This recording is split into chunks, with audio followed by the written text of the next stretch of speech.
As I sat there, listening to my friend talk about The Witcher 3, a great conviction took hold of my soul in that very moment.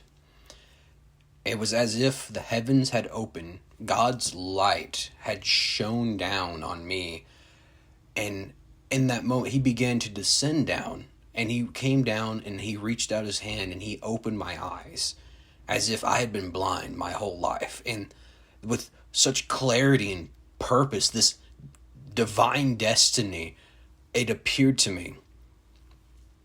The Witcher 3 had no guns, but had everything there for them to exist. And that is what sparked this whole essay, I say. So, why am I doing this? Why don't they have guns? Well, because I felt like it, for one, and then two, I just want something to do, so, let's just get into it. So, The Witcher 3. It's, a fantasy game where there's the Witchers, there's monsters, there's spirits, it's a whole thing. It's medieval setting, 14th, 13th century, more or less, and there's no guns. None at all. Even though they have bombs, which are very prevalent, they mainly just rely on magic. Now, that's not a bad thing, and I'm not harping on any genres, but we'll discuss that later. What I'm talking about is that they had everything there, everything ready-made to have ballistic weapons. Did they make them? No. And there's a logical argument for why they didn't. Well, of course, the easiest way is, there's magic. It's easier to have a wizard cast spells like testicular torsion and other such things on command and not have to spend 15 minutes reloading a gun. The wizards and magic were just so prevalent and so known, it gave them the, lack of a need to develop such weapons because they had magic to suit the purpose. Now, where I get a little finicky is that there are some wizards, yes. There are alchemists, which, make stuff. It's medieval, it's fantasy, magic, fairy sprites, that sort of thing. But they had alchemy. They had alchemy to the point where they made the Witchers, which were effectively super soldiers, if you want to put it simply, where they just got alchemy, shot it in their bloodstream, just like crushed up butterflies in water, and just made them to these just superhuman beings that were able to fight these monsters that began to afflict the known world. Now, the argument, as I said, was that wizards were just easier to have. There, you had them, magic was readily available, you just have a wizard that would just constantly fireball over having to develop your own weapons by hand. But in this, there aren't that many wizards. There's a few, yes, but there's not a lot. And in The Witcher 3 specifically, they're shifting away from wizards because just that mistrust of the wizardy-like and type. But in that, they have the bones to have ballistic weapons, like muskets, that sort of thing, but they don't use it. Despite all their know-how and knowledge of alchemy to basically make whatever they want, they don't use it. Like I said, they have bombs that they use, they have explosive barrels, but you're telling me that in this very just dark universe where you're constantly under threat of monsters and being mauled to death and all that fun stuff, that no one sat down and go, hey, you know that explosive thing that we have? What if we just dumbed it down and then used it in a handheld way, kind of like how the wizards cast fireballs, that we could just use it to shoot silver at the big muscular werewolf as it's charging towards us.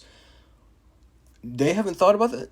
They have crossbows, which in essence would be the precursor to muskets, where you have them, you pull them back, you have a whole mechanism, trigger, such. So you're telling me you haven't thought about, let's just take that explosive that apparently explodes on contact, don't ask me why, take it, put it behind some silver in a little tube, and then have a little spring-held thing that will ignite it from a trigger, just like you would pull a trigger on a crossbow, and use it to shoot at these inhuman abominations. Now, this isn't me just harping on them like, I hate this genre. I like this genre. I do, but it's just, this just struck a chord in me of why they don't. Now, I get it. You could say, they take too long to reload. They're not that practical in combat. I mean, Geralt himself talks about how he doesn't like using crossbows or ranged weapons just because they take too much time. And that's valid. That's valid. However, if you have one and you're trying to shoot something and you miss, well, that sucks for you because you're about to become dinner for whatever's chasing you.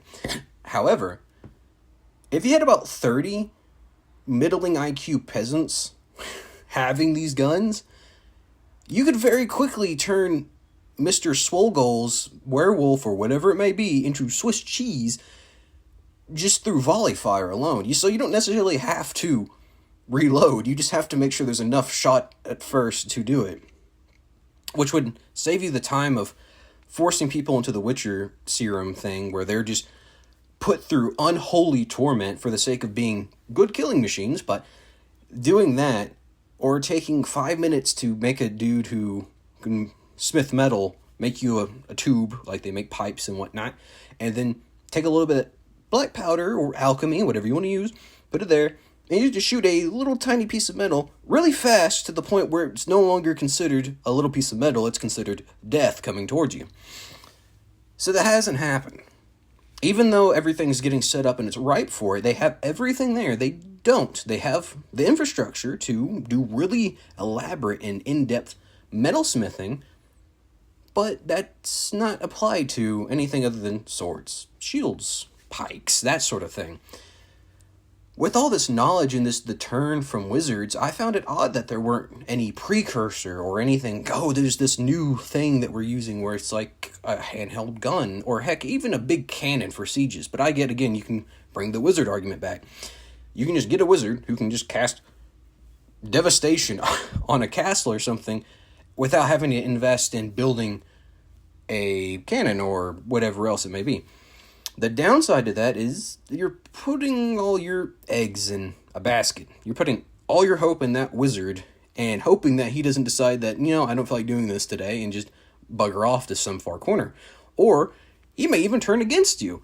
So it's just having that much faith in just someone knowing magic and being able to use it, and you just assume they're not going to turn against you.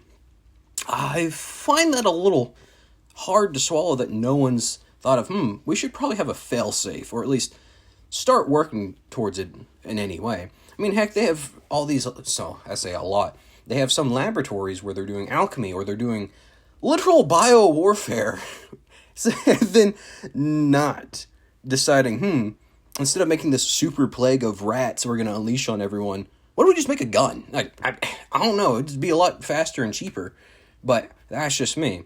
Now, that's just The Witcher, and a certain fantasy series that I really enjoy, and that takes this weapons and magic and puts it together really well, in my opinion, is the Warhammer Fantasy. In Warhammer Fantasy, you have guns and you have magic, and they coexist just like My Little Pony. And it works out really well because you have the dwarves that, they're not good at magic. They can't really use it. They're cut off from the force, so to speak. And so what do? They make guns because they can't use magic. They can't use testicular torsion to rotate, Glordumbum, Demon Lord of the South balls and then kill them. They use flamethrowers. They use literally repeater rifles. They use so many things. They employ them in this good way, even though there's magic in the world. And then you have the elves, who, they have bows, of course, but they have magic, because they're really in tune with the winds of change. Now, it might be the winds of change. Anyway, they're in tune with the magic, but they don't use that technology. So you have that nice cool divide of where the people that don't have magic employ industry, and those that do have magic typically kind of employ industry, but stick to that magic fairy tale-ness. Now, in all of that, you have some outliers, mainly the Skaven, which literally just have modern weapons such as a Gatling gun, a mortar, chemical bombs, the usual, in a fantasy. So you have that, then you have all the different wizards. You have Tzeentch, who's just all magic and screwing you over for no reason whatsoever, other than his amusement, I will say. But that Warhammer setting takes both the weapons and the magic and slides them together perfectly. It keeps it in this nice streamlined force where you don't feel like the guns are out of place. You don't feel like they're overpowering the magic. The magic's still very powerful, but then so are the weapons. And it strikes this nice middle ground of magic and industry being the balancing arcs and acts of these respective people.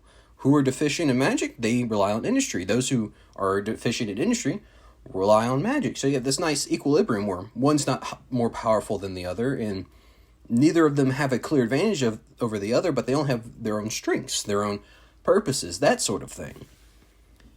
Now, a series I'll get into, because then there's other ones, kind of like The Witcher, that take it to where they look at each other in a different light.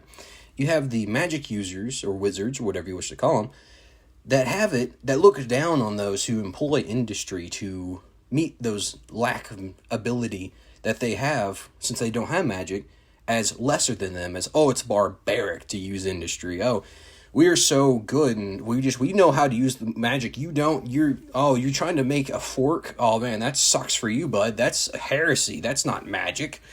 Then you have the opposite end of that, where it's the industrial people that take a high road over the magic of seeing the people that perform magic or employ it are backwards, uncivilized barbarians that are just living in yesteryear and need to get with the times.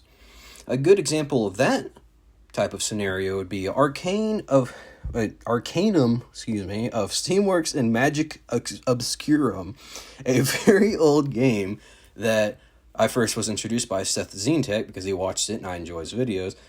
That it's where magic and steam power coexist. Technology work together. However, they don't work together. They both exist. They're both there, but they can't intermingle. If magic's too close to any type of industrial equipment, the industrial equipment just gets basically, thought blasted by the magic and then just can't work.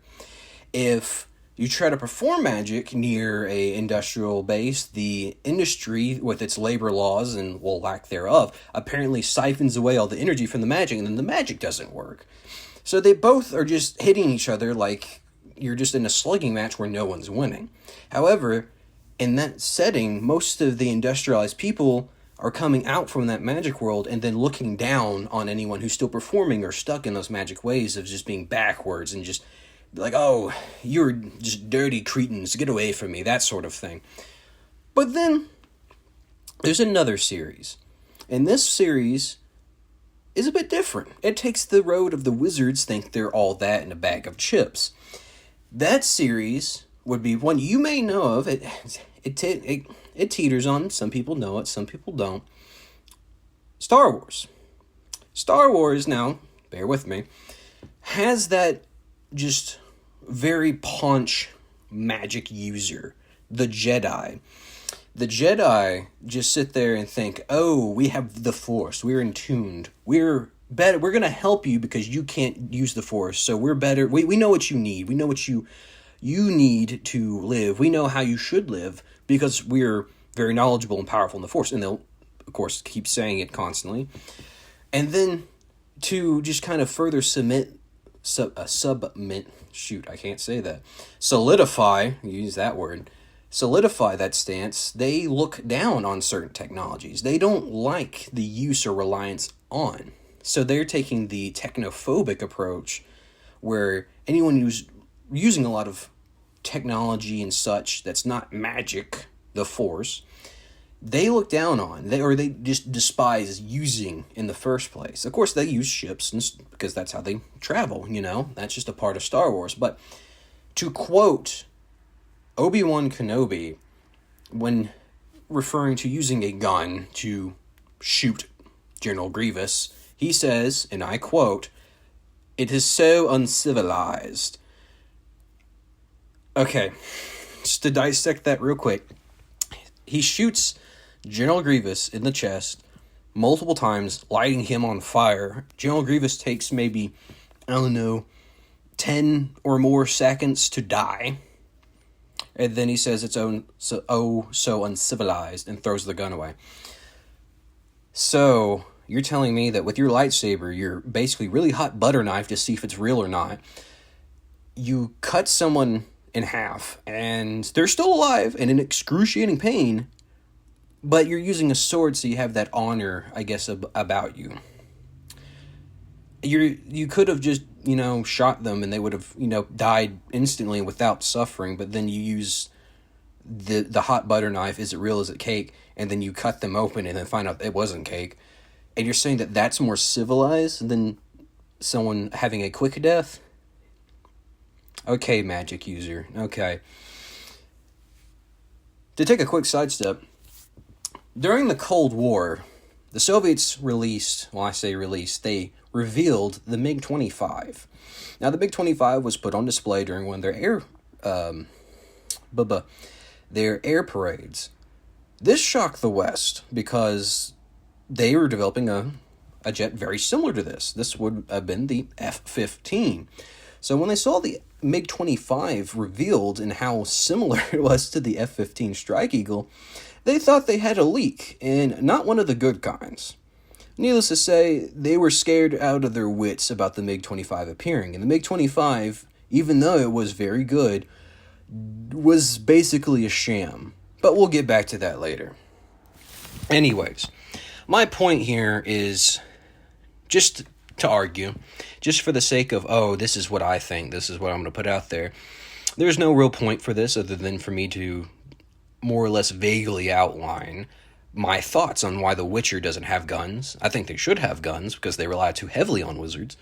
But it's not that I hate The Witcher and that fantasies like that. I love them.